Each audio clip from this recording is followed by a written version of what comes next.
Bonjour à vous. Et bonjour. Bienvenue sur Confluence. Aujourd'hui, on va explorer un sujet assez brûlant, les liens, disons, complexes entre Apple, la Chine, et puis ce risque d'un crash boursier mondial.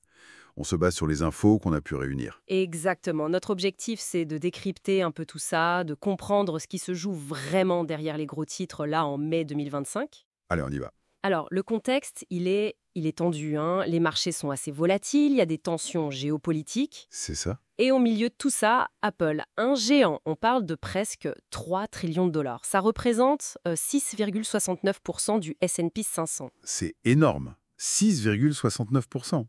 Ça donne vraiment le poids du groupe. Carrément. Et au cœur du sujet, c'est cette dépendance très forte à la Chine.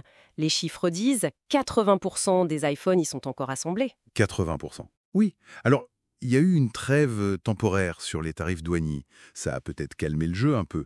Mais bon, la vulnérabilité, elle est toujours là. D'ailleurs, le S&P 500, il a déjà un peu décroché depuis le début de l'année, non? Oui, tout à fait. Une correction de 6,3% déjà. Ça montre une certaine fébrilité ambiante. Ok. Alors, concrètement, pour Apple, c'est quoi les risques si ça se retend sur le plan commercial? Les sources parlent d'une possible hausse des coûts, c'est ça? Oui, et pas une petite hausse, hein. On évoque jusqu'à 20 milliards de dollars de coûts de production supplémentaires si de nouveaux tarifs étaient appliqués. 20 milliards! Ce qui entraînerait sans doute des hausses de prix pour le consommateur américain. On parle de 17 à 18%. Ah oui, quand même, hein. Voilà. Et ça tomberait mal parce que l'économie chinoise, elle ralentit un peu. Et les ventes d'iPhone là-bas, elles sont déjà en baisse. Donc l'impact sur la demande globale pourrait être assez sérieux. Logique. Face à ça, la diversification, c'est la réponse évidente. On parle beaucoup de l'Inde pour Apple. Qu'est-ce qu'on en sait vraiment? Ça avance. Apple essaye, oui, ils mettent des efforts là-dessus, mais les analyses montrent que c'est compliqué.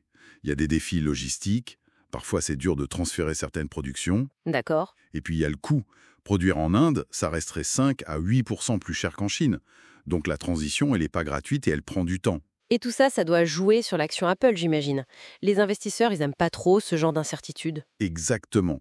Une des sources mentionnées, une chute de 25% de l'action sur un mois. 25%. Oui, à cause de ces craintes sur les tarifs et la Chine. Et là, on revient au chiffre de départ. 6,69% du S&P 500. Quand un poids lourd comme Apple baisse autant, Ça tire tout l'indice vers le bas. c'est ça, mécaniquement, ça affecte tout le marché. Et ça se propage encore plus avec les ETF, ces fonds qui répliquent l'indice comme le S&P. Tout à fait. C'est un point crucial. Quand Apple baisse, ceux qui vendent les ETF, comme le S&P, forcent la vente de toutes les actions de l'indice, y compris Apple. Ça peut créer une sorte de spirale. Ça touche énormément de monde, du coup, même ceux qui n'ont pas directement d'action Apple. Voilà, c'est l'effet domino. Et ce n'est pas juste américain, les marchés sont connectés.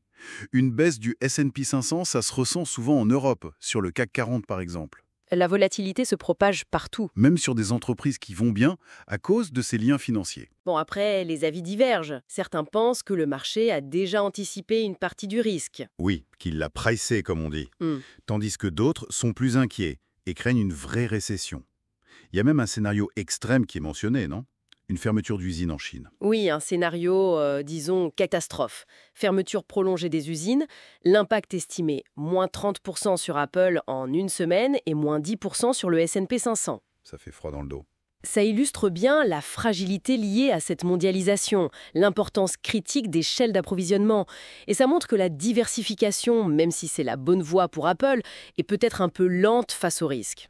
En résumé, ce qu'on voit, c'est cette interconnexion très forte entre un géant technologique, la géopolitique, l'économie chinoise et puis la finance mondiale. Tout à fait. Ce n'est pas juste théorique, ce risque systémique, il est réel. Les chiffres le montrent. 6,69% du S&P, 80% de la production en Chine, une action qui peut perdre un quart de sa valeur en un mois, c'est concret. Et ça nous laisse avec une question de fond qui ressort des analyses. Face à ces vulnérabilités qu'on voit si bien maintenant, est-ce qu'il faut repenser plus globalement la mondialisation? Ou alors est-ce qu'il faut mettre le paquet pour accélérer la diversification pour essayer de prévenir une grosse crise? C'est une réflexion essentielle pour l'avenir économique, oui. N'oubliez pas d'aimer cette analyse De vous abonner? et de partager vos réflexions en commentaire.